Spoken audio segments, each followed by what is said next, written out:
यकीन करना थोड़ा मुश्किल है। महज 120 घंटे के अंदर पाकिस्तान के 304 सैनिकों के चीथड़े उड़ा दिए गए हैं। बलूच लिबरेशन आर्मी ने महज 5 दिन के अंदर साबित कर दिया है कि पाकिस्तान टुकड़े टुकड़े होना शुरू हो गया है। और अब तो हालात ये हो गए हैं कि बलूच के लड़ाके खुले हाईवे पर पाकिस्तानी सेना के काफिलों पर सीधे आत्मघाती हमला कर रहे हैं। कुछ रिपोर्ट में दावा किया गया है कि अगर यही हालात रहे तो बलूच लिबरेशन आर्मी बहुत जल्द बलूचिस्तान को पाकिस्तान से आजाद करा लेगी। आपको रिपोर्ट दिखाते हैं।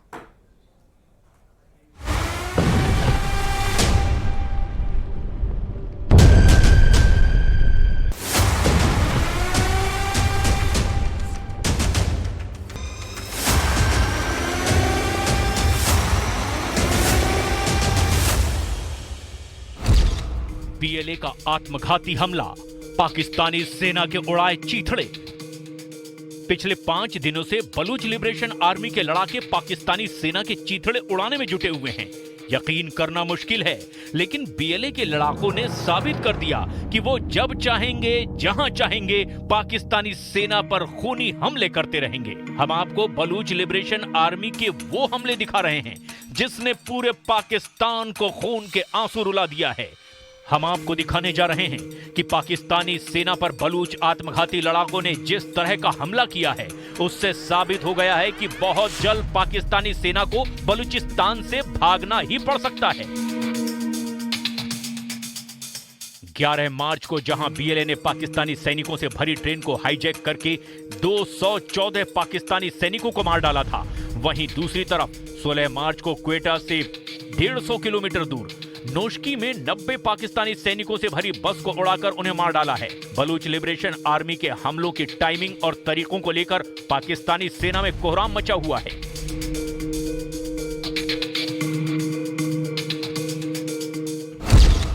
सोलह मार्च को मारे 90 सैनिक, बीएलए का आत्मघाती हमला।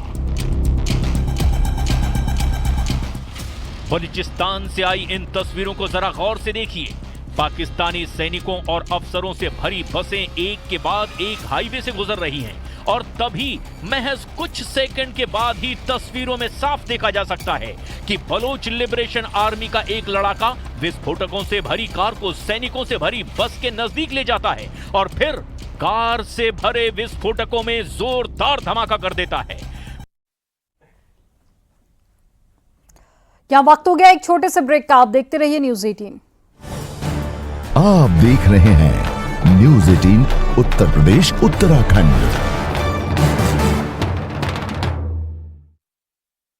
सही कृषि। आप देख रहे हैं न्यूज़ 18 उत्तर प्रदेश उत्तराखंड।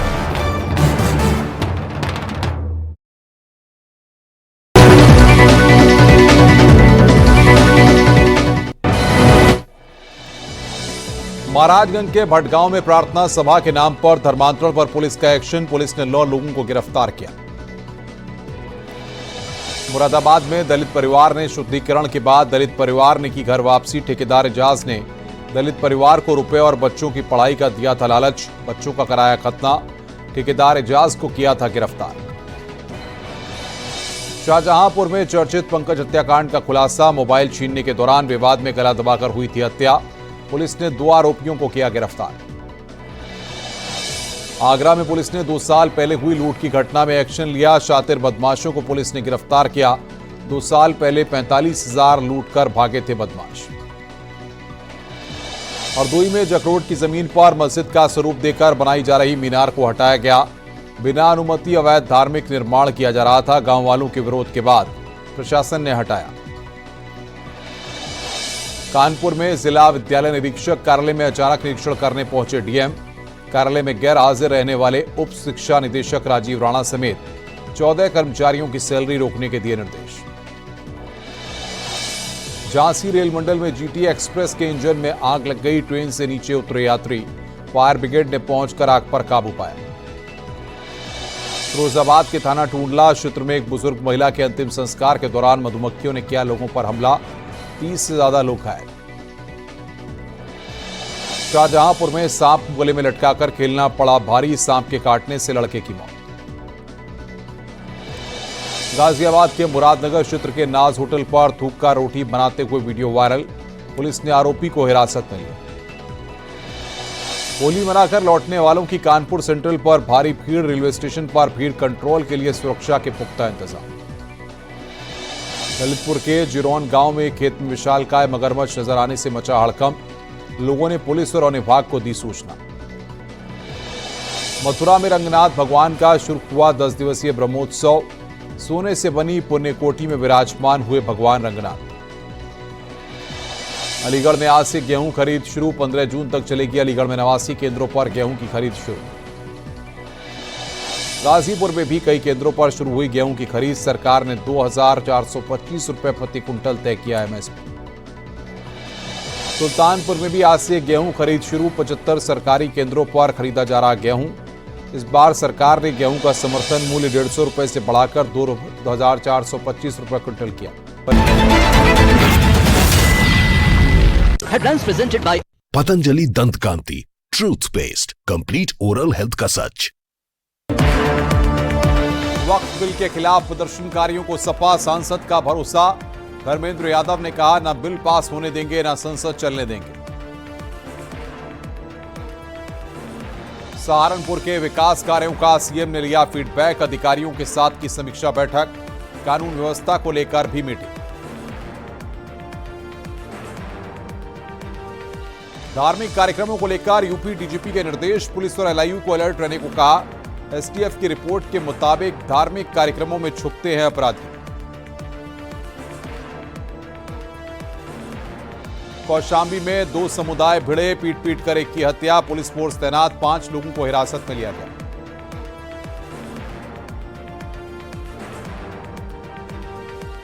संभल में इस बार नहीं लगेगा निजा मेला। बैठक में प्रशासन ने लिया फैसला। होली के बाद सालार मसूद गाजी की याद में लगता है मेला।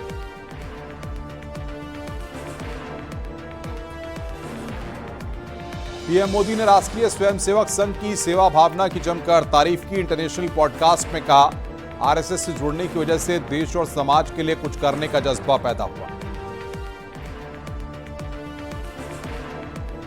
presented by Patanjali Dant Kanti truth paste, complete oral health का सच। सह प्रायोजक ऑरियो फार्मर्स, गैसनॉल, गैस, एसिडिटी, बदहजमी और पेट भारी के लिए 5 दशकों का भरोसा।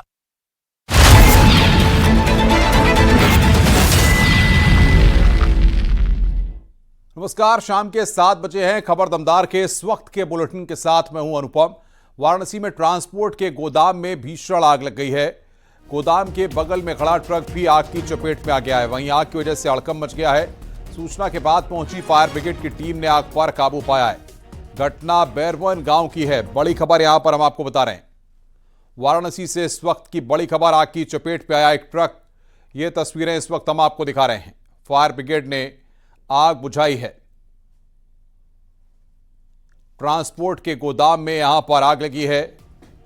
वाराणसी से एक खबर इस वक्त बता रहे हैं। आग की चपेट में आया है एक ट्रक।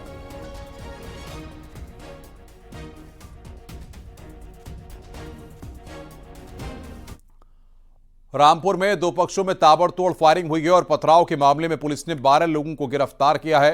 होली पर डीजे बजाने को लेकर विवाद हुआ था। एक पक्ष ने दूसरे पक्ष के डीजे बजाने का विरोध किया था। होली के बाद शिकायत करने वाले पक्ष पर दूसरे पक्ष ने हमला कर दिया। दोनों पक्षों के बीच पथराव और ताबड़तोड़ फायरिंग हुई।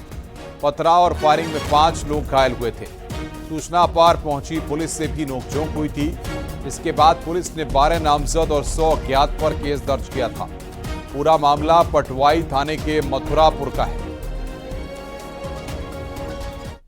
परसों रात में पटवाई थाना के मथुरापुर गांव में 2 पक्षों में मारपीट की घटना घटित हुई थी। फायरिंग हुई थी और पथराव की भी घटना घटित हुई थी। इसमें तत्काल 3 अभियोग पंजीकृत किए गए थे। आज 12 लोगों को उसमें गिरफ्तार किया गया है। सुसंगत धाराओं में इनके विरुद्ध कार्रवाई की जा रही है और अन्य दोषी हैं उनके भी पहचान करने की कार्रवाई की जा रही है। पहचान करके उन लोगों के विरुद्ध भी आवश्यक विधिक सख्त कार्रवाई की जाएगी। रायबरेली में अवैध शराब और अन्य मादक पदार्थों पर रोकथाम के लिए रायबरेली पुलिस ने अनोखा प्रयोग किया है। पुलिस यहां पर अवैध शराब के लिए कुख्यात गुरबख्शगंज और कीरो इलाके में ड्रोन के जरिए निगरानी कर रही है। दरअसल यहां चोरी छुपे झाड़ियों और गंगा कटरी में पुलिस की पहुंच से दूर वाले इलाकों में कच्ची शराब बनाए जाने की शिकायत लगातार मिल रही थी। कई जगहों पर इन अवैध शराब माफियाओं का खुफिया तंत्र भी पुलिस के पहुंचने से पहले ही इन्हें ठिकाने लगाने में कामयाब हो जाता था। ऐसे में पुलिस अधीक्षक ने इन इलाकों में ड्रोन के जरिए शराब माफियाओं के गुप्त अड्डों तक पहुंचने की तरकीब निकाली है। अवैध शराब की बिक्री, निर्माण और तस्करी के संबंध में जो भी है इस रायबरेली में लगातार अभियान चलाते रहे हैं और अपराधियों के विरुद्ध कार्रवाई भी प्रचलित हुई है। कल दिनांक 16 तारीख को पुलिस अधीक्षक महोदय के निर्देशन में एक ड्रोन कैमरों के माध्यम से जो चिन्हित गांव थे गंभीरपुर और बसीगवा, यहाँ ड्रोन कैमरे से उड़ाए गए ताकि कोई अगर छुपे चोरी कच्ची लहन शराब वगैरह का निर्माण कर रहा तो उसका पता लग सके। अंबेडकर नगर के जलालपुर थाना क्षेत्र का एक वीडियो सोशल मीडिया पर वायरल हो रहा है, जिसमें एक बहू को उसके ससुराल वाले घर के बाहर निकालते दिखाई दे रहे हैं। धक्के मारकर घर से निकालने का वीडियो वायरल होने के बाद पुलिस हरकत में आई है और पीड़िता की तहरीर पर सम्मनपुर थाने में दहेज उत्पीड़न का मुकदमा दर्ज किया गया है। जेठ और पति पर विवाहिता को घर से बाहर निकालने का आरोप लगा है। एक महिला जिसकी शादी 2024 में हुई थी और उसका ससुराल थाना क्षेत्र जलालपुर में था और मायका जो है सम्मनपुर में है, उसके ससुराली जनों के द्वारा एवं पति के द्वारा उसको मारपीट कर बाहर निकाला जा रहा है। इस संबंध में तहरीर प्राप्त किया गया और तहरीर के आधार पर तत्काल सुसंगत धाराओं में अभियोग पंजीकृत करवाया गया है दहेज उत्पीड़न के कानून के अंतर्गत। इसमें 4 लोगों के विरुद्ध जो है अभियोग पंजीकृत किया गया है और क्राइम नंबर जो है 48/25 है। इसमें साक्ष्यानुसार जो है इन्वेस्टिगेशन करवाकर अग्रिम वैधानिक कार्रवाई की जा रही है। बागपत पुलिस ने 25,000 के इनामी कातिल भाई को गिरफ्तार किया है। पकड़े गए आरोपी ने जमीन और मकान की रंजिश में अपने सगे भाई की 5 लाख रुपए की सुपारी देकर हत्या करवा दी थी। हत्या के बाद शव को गन्ने के खेत में फेंक दिया था। पुलिस ने कुछ दिन पहले घटना का खुलासा करते हुए बाकी आरोपी को गिरफ्तार कर जेल भेज दिया था, लेकिन घटना का मुख्य आरोपी कातिल भाई पुलिस गिरफ्त से फरार चल रहा था। आज रमाला थाना पुलिस ने आरोपी को गिरफ्तार करते हुए जेल भेज दिया है और उसकी निशानदेही पर हत्या में इस्तेमाल तमंचा भी बरामद कर लिया है। मृतक की महिला मित्र तरन्नुम, उससे बुलवा के लोग ले गए थे और गोली मार के इसको लाके चुपचाप कुएं में डाल दिए थे। डेड बॉडी हम लोग आपको बताया था, हम लोगों ने बरामद कर लिया। स्वयं गिरफ्तार हो गया था। जो दोनों वांछित थे विपुल और कासिम, इन पे रिवार्ड हम लोग घोषित थे गिरफ्तार कराने के लिए। हमारी स्वास्थ्य विभाग की टीम ने गिरफ्तार के जेल जा रहा है और ये काफ़ी बड़ा बदमाश है, चेस भी है ये, इसमें हम लोग। मिर्जापुर के अलिया थाना क्षेत्र में लड़की से अभद्रता के आरोपी को पुलिस ने मुठभेड़ के बाद गिरफ्तार कर लिया। पिछले दिनों लड़की से अभद्रता का वीडियो वायरल हुआ था, जिसमें 3 लोग लड़की से अभद्रता और छेड़छाड़ करते दिखे थे। एक आरोपी को आज पुलिस ने मुठभेड़ में गिरफ्तार किया है। 2 आरोपी अभी फरार चल रहे हैं। मुठभेड़ के दौरान आरोपी के पैर में गोली लगी है।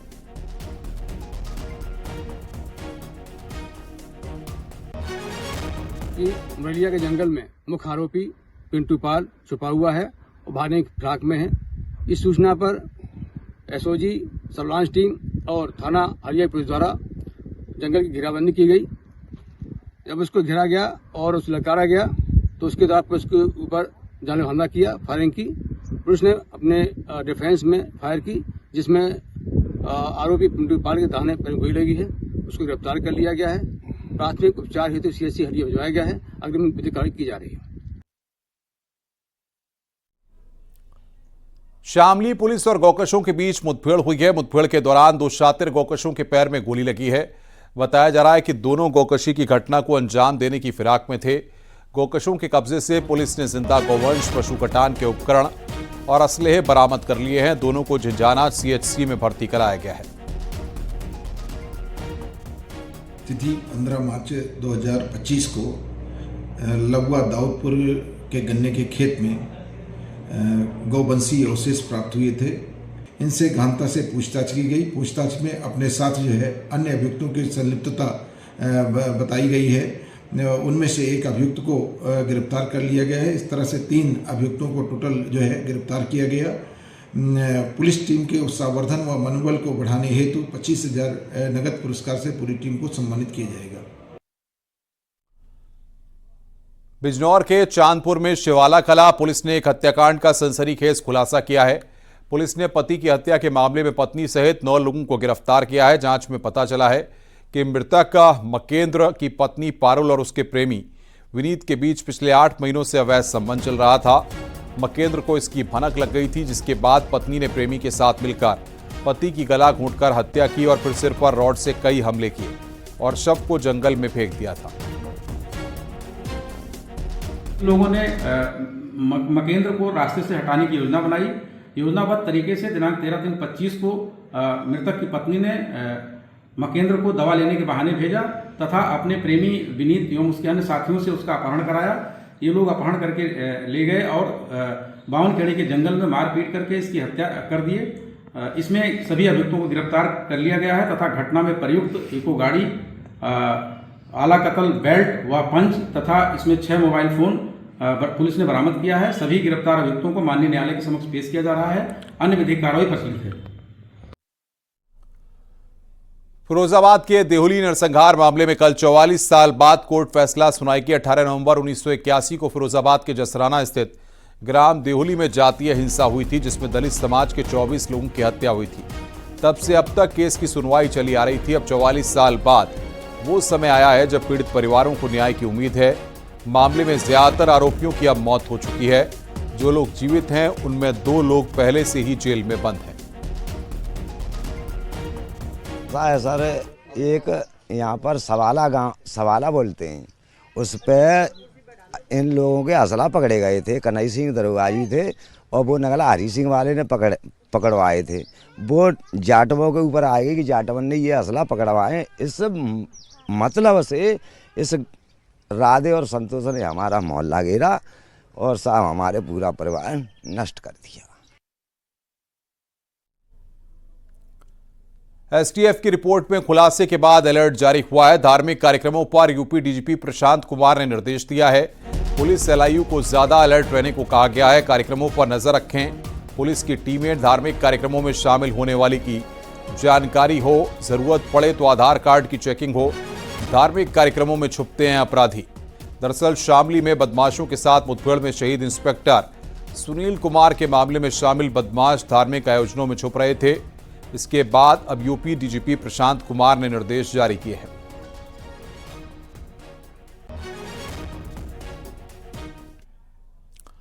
वक्फ संशोधन बिल के खिलाफ दिल्ली के जंतर मंतर पर all India Muslim personal law board ने प्रदर्शन किया। इस प्रदर्शन में कई धार्मिक नेता, सामाजिक कार्यकर्ता शामिल हुए। धरने में कांग्रेस, टीएमसी, आरजेडी, जेएमएम, आप, NCP, Samajwadi party, AIMIM, DMK, Akali Dal, Shiv Sena और आईयूएमएल के प्रतिनिधि शामिल हुए।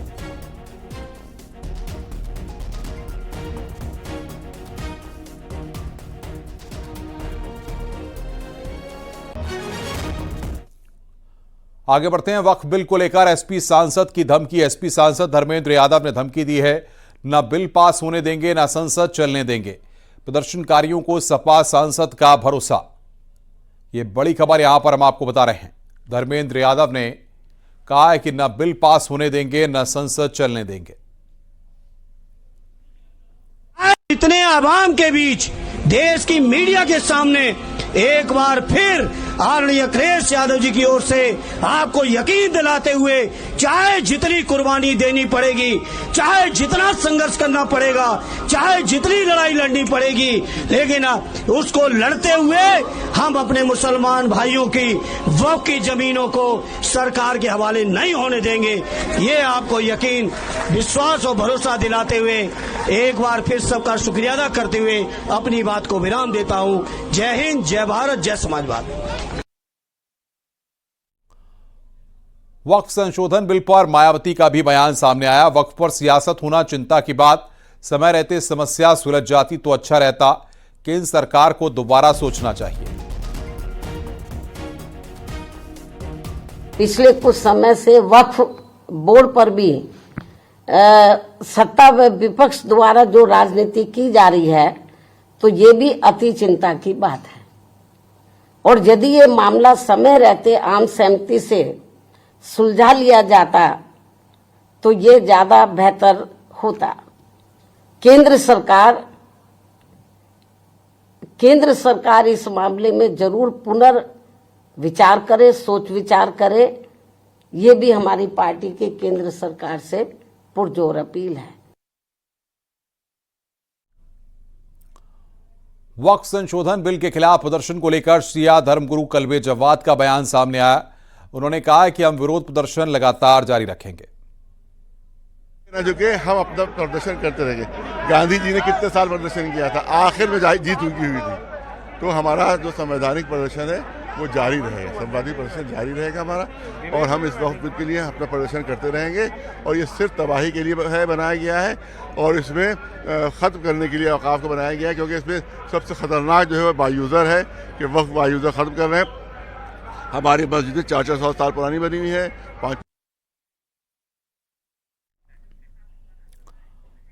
समाजवादी पार्टी के अध्यक्ष अखिलेश यादव आज रोजा इफ्तार में पहुंचे। लखनऊ में समाजवादी पार्टी के प्रवक्ता फखरुल हसन चांद की तरफ से रोजा इफ्तार का आयोजन किया गया था, इसमें अखिलेश यादव शामिल हुए।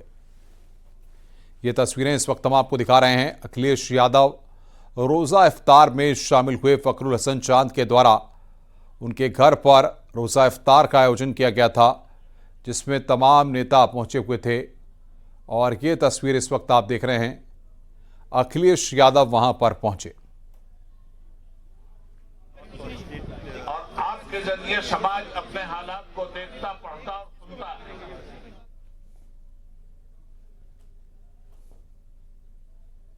है। पार्टी के नेता और हमारी पार्टी के जिम्मेदार कार्यकर्ता साथियों का मैं धन्यवाद देता हूं कि जिन्होंने आज सब लोगों को मिलाकर के जो हमारी संस्कृति रही है, हम जो मिली जुली संस्कृति के साथ गंगा जमनी तहजीब, आपस में जो हम मिलकर के रहते हैं, जो हम एक दूसरे का सम्मान करते हैं, दुनिया में कम देश होंगे जहां पर इतने धर्म, इतनी जाति के लोग एक साथ।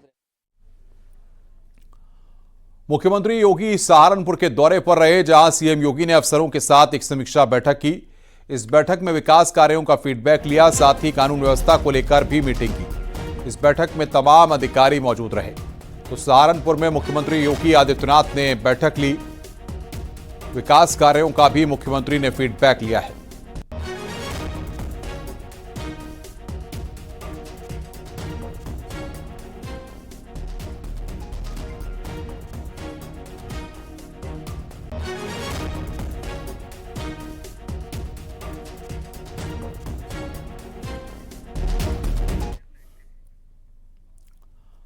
सहारनपुर में सीएम योगी आदित्यनाथ ने इशारों में अखिलेश यादव पर तंज कसा है।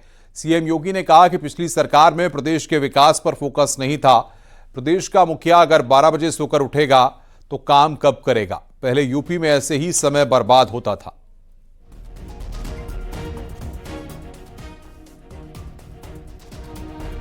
प्रदेश का मुखिया 12 बजे सो के उठेगा तो तब तो क्या 12 बजे सो के उठेगा तो फिर उसको तैयार होने में 2 बज जाएंगे, फिर उनका पिकनिक का समय और अपनी मित्र मंडली के साथ समय व्यतीत करने का समय भी फिर उनका ऐसे ही जाया होता है।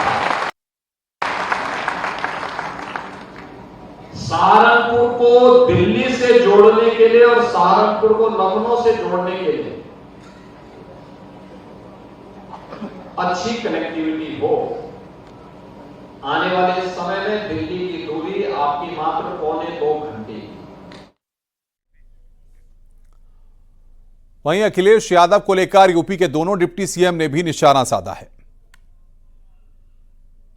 अखिलेश यादव जी डिरेल्ड हैं, उनको पता ही नहीं है कि भारत की आत्मा कहां रहती है, उत्तर प्रदेश कितना आगे जा चुका है।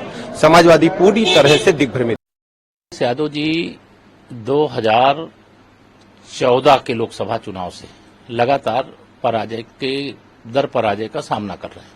2024 के लोकसभा चुनाव में उनको एक्सीडेंटल तरीके से कह लीजिए, कुछ लोकसभा में एक सफलता मिल गई, कुछ सीटों में ऐसी जीत हो गई जो उनको शायद उम्मीद भी नहीं थी।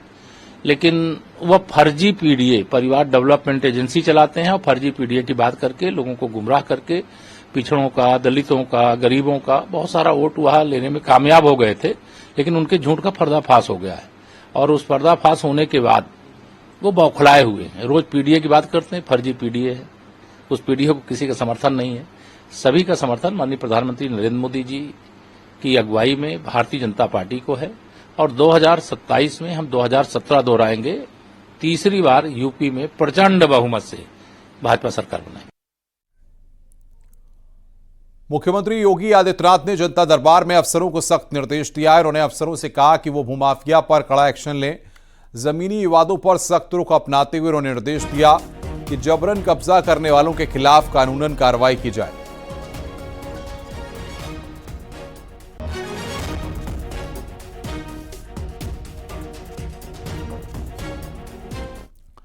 बीएसपी सुप्रीमो मायावती इन दिनों सियासी चर्चा का केंद्र बनी हुई हैं। खासतौर पर उनके फैसलों पर सियासी चर्चा हो रही है। इन चर्चाओं के बीच मायावती ने लखनऊ में प्रेस कॉन्फ्रेंस कर कहा कि रिश्तों की वजह से पार्टी को कभी कमजोर नहीं पड़ने देंगे। बीएसपी में जो काम करेगा उसको हमेशा आगे बढ़ाने का काम किया है। पार्टी को आगे बढ़ाने में रिश्ते नाते आड़े नहीं आएंगे। जो मेहनत करेगा वो आगे बढ़ेगा और बीएसपी के खिलाफ साजिश रची गई। जीते जी अपने व्यक्तिगत तथा भाई बहन व रिश्ते नातों आदि के स्वार्थ में कभी भी कमजोर नहीं पड़ने दूंगी।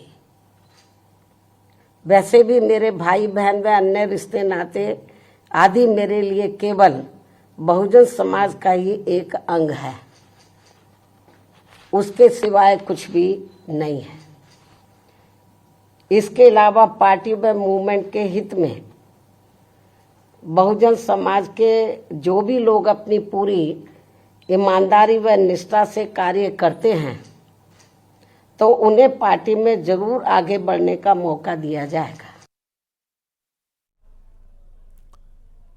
आजाद समाज पार्टी के अध्यक्ष और नगीना सांसद चंद्रशेखर आजाद का सीओ अनुज चौधरी को लेकर बयान सामने आया। चंद्रशेखर ने कहा है कि अनुज चौधरी को समय रहते चेत जाना चाहिए।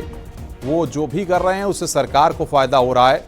सरकार का जिस दिन काम निकल जाएगा उनको दूध से मक्खी की तरह निकाल कर फेंक देगी और सरकार बदलेगी तो उनके लिए कई तरह की दिक्कतें आ जाएंगी।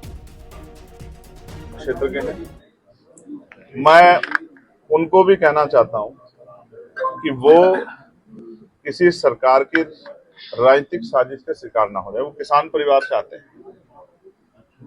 जिस दिन सरकार का मतलब निकल जाएगा वो दूध में से मक्खी की तरह निकाल के उनको फेंकेंगे और वो जनता की नजरों में वो पार्टी बन जाएंगे और दूसरी सरकारें जब बदलेंगी तो वो सरकार तो बदल जाएगी। तो नेता जो उनसे इस तरह के बयान या इनके बयान को जो इस तरह से जो है बढ़ावा दे रहे हैं वो तो हट जाएंगे, कुर्सी से दूसरे आ जाएंगे। तो वो उनके खिलाफ कोई इस तरह की कार्रवाई ना करें, इसलिए क्योंकि उनके पिता ने भी चिंता जाहिर की है कि उनको कोई नुकसान हो सकता है। संभल की जामा मस्जिद में रंगाई पुताई का काम तेजी से हो रहा है। अभी तक मस्जिद के पीछे के हिस्से पर व्हाइट वॉश हो गया है। बॉर्डरों पर सुनहरे रंग से पेंट किया गया है। इलाहाबाद हाई कोर्ट के रंगाई पुताई के और लाइटनिंग के लिए 7 दिनों का समय दिया गया था। इनमें सिर्फ 2 दिन ही बचे हैं। वहीं रंगाई पुताई करा रहे अधिकारियों का कहना है कि जरूरत पड़ी तो और मजदूर लगाए जाएंगे। रविवार को मस्जिद में रंगाई पुताई का काम किया गया। इस दौरान मस्जिद कमेटी के सदस्य और प्रशासन अधिकारी भी मौजूद रहे। फिलहाल मस्जिद के बाहरी दीवारों की पुताई हो रही है। ईद को देखते हुए इलाहाबाद हाईकोर्ट ने मस्जिद में रंगाई और पुताई की अनुमति दी है। हाईकोर्ट ने 12 मार्च को मस्जिद के बाहरी हिस्से में सफेदी की इजाजत दे दी थी। इसके बाद सफेदी का काम हो रहा है। कोर्ट के आदेश पर यह पूरा काम आर्कियोलॉजिकल सर्वे ऑफ इंडिया यानी ASI की देखरेख में किया जा रहा है ताकि मस्जिद के संरक्षित हिस्से को कोई नुकसान ना हो।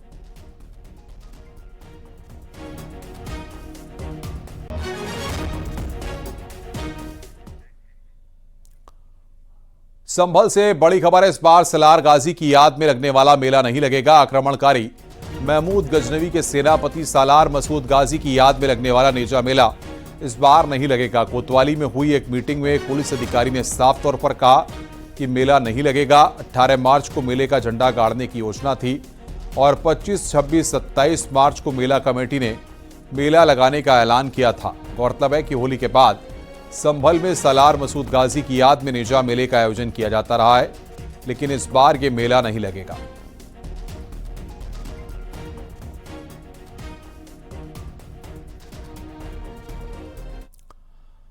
मथुरा में चौबिया पाड़ा में कई मकानों में दरार से लोगों में दहशत है। लोगों का कहना है कि अगर जल्दी कोई कदम नहीं उठाया गया तो बड़ा हादसा हो सकता है। चौबिया पाड़ा घनी आबादी वाला क्षेत्र है।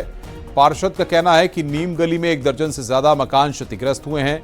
लंबे समय से यहां पर नालियों का निर्माण सही ढंग से नहीं हुआ। पाइपलाइन भी इस क्षेत्र में काफी पुरानी हो चुकी हैं। वहीं आज नगर निगम की टीम ने निरीक्षण किया और कहा कि जल्द ही जर्जर पाइपलाइन को हटाकर नई पाइपलाइन डाली जाएगी। ये पुराने मकान है, पुरानी लाइन है और नाली बनती नहीं है, रोड बन जाती है। अब आयुक्त साहब से प्रार्थना की है कि नाली बने, सड़क में उन्होंने आदेश किया है। अब जो भी टेंडर ठेकेदार लेंगे तो पहले नाली बनवाएंगे, लाइनों का चेक कराएंगे। हमारे जई साहब भी आए, उन्होंने भी आदेश कर दिया कि भाई जो भी नई लाइन डाली सब पुरानी को हटाओ, नई को डाल दो, जिससे हमारा मकान बच जाए, नहीं तो बहुत नुकसान हो रहा है। कितने मकान यहाँ पर बटे हुए? लगभग 12-13 मकान हैं, जिसमें एक जो हवेली है हमारे पूर्व पार्षद जी की, वो तो विशेष रूप से क्षतिग्रस्त हुई है। कानपुर शताब्दी एक्सप्रेस ट्रेन के एसी चेयर कार में होली के दिन जमकर हुड़दंग हुआ। पेंट्री कार स्टाफ और सफाई कर्मियों ने नई दिल्ली से कानपुर तक चलती ट्रेन में भोजपुरी गानों पर जमकर डांस किया, खूब अबीर गुलाल उड़ाया। जब ट्रेन में होली खेलने का वीडियो वायरल हुआ तब रेलवे कर्मचारियों पर एक्शन लिया गया। आरपीएफ ने पेंट्री कार वेंडर और सफाई स्टाफ के खिलाफ रेल संपत्ति को नुकसान पहुंचाने और सीटें खराब करने की धाराओं में केस दर्ज किया है। पुलिस ने 8 लोगों को अरेस्ट किया है। डिप्टी सीटीएम ने टीएस सहित 2 को नोटिस जारी कर स्पष्टीकरण मांगा है। घटना 14 मार्च की है। महाराजगंज में सिलेंडर के रिसाव से घर में भीषण आग लग गई। आग की वजह से विस्फोट हुआ, जिससे आग और विकराल हो गई। घर में मोबिल और डीजल रखा हुआ था, जिससे आग भीषण होती चली गई। पूरा मकान आग की जद में आ गया। सूचना के बाद फायर ब्रिगेड की टीम के साथ पुलिस टीम ने भी राहत बचाव कार्य शुरू किया और मशक्कत के बाद आग बुझी, लेकिन तब तक लाखों का सामान जलकर राख हो चुका था।